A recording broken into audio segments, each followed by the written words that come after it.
Numéro 5. Nana Akufo-Addo, décembre 2017. Le président ghanéen a tenu un discours mémorable face à Emmanuel Macron à Accra. Il plaide d'une Afrique autonome et non en quête de charité.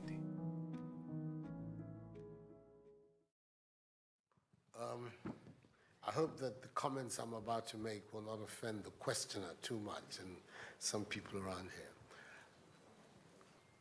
We can no longer continue to make policy for ourselves, in our country, in our region, in our continent, on the basis of whatever support the Western world or France or the European Union can give us.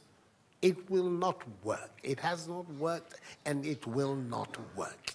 It is not right for a country like Ghana, 60 years after independence, to still have its health and education budgets being financed on the basis of the generosity and charity of European taxpayers. By now, we should be able to finance our basic needs ourselves. And we're going to have those energies working in our countries if we begin to build systems that tell the young people of our country that their hopes, their opportunity are right here with us. Numéro 4. Sékou Touré. Lorsque le général de Gaulle proposa aux Africains l'indépendance ou l'intégration à la France, Sékou Touré se prononça pour la souveraineté africaine.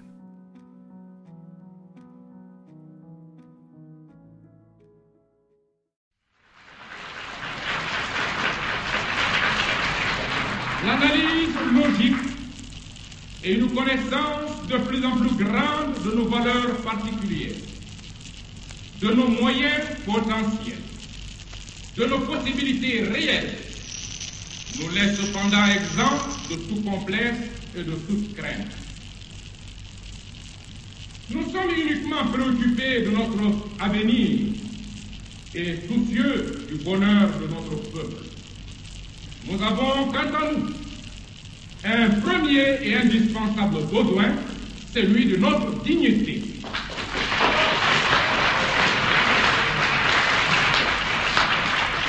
Or, il n'y a pas de dignité sans liberté.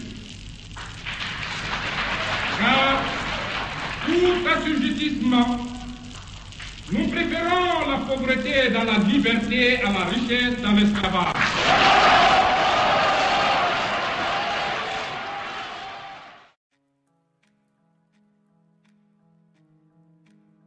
Numéro 3.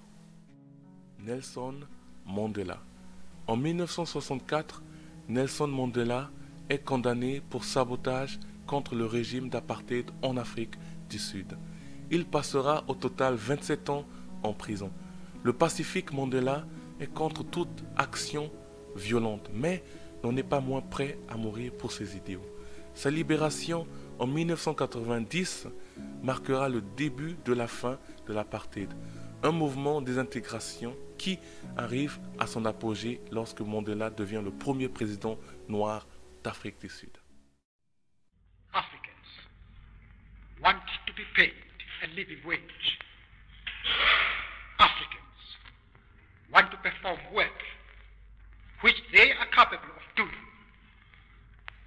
We want to be allowed to live where we obtain work and not be endorsed out of an area because we were not born there. We want to be allowed to travel in our own country and to seek work where we want to, and not where the Labor Bureau tells us to. We want a just share in the whole of South Africa. I have cherished the idea of a democratic and free society in which all persons will live together in harmony and with equal opportunities. It is an idea for which I hope to live for But my Lord, if it needs be,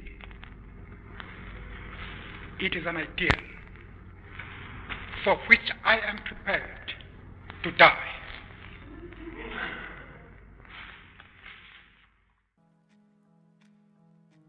Numéro 2.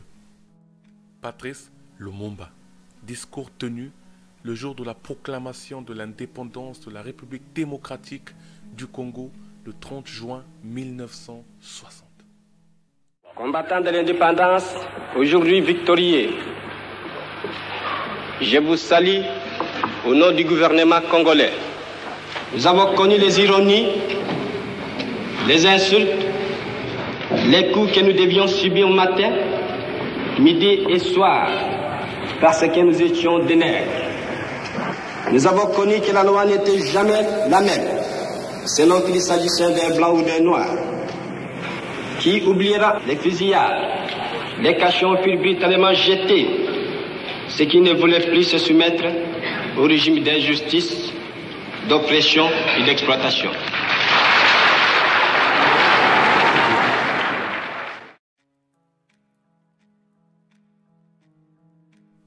Numéro 1.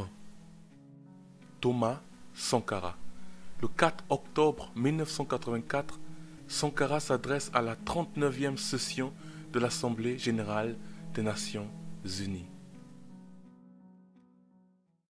Je viens en ces lieux vous apporter le salut fraternel d'un pays de 274 000 km² où 7 millions d'enfants, de femmes et d'hommes refusent désormais de mourir d'ignorance, de faim et de soif, tout en n'arrivant pas à vivre véritablement depuis un quart de siècle d'existence comme État souverain siégeant à l'ONU.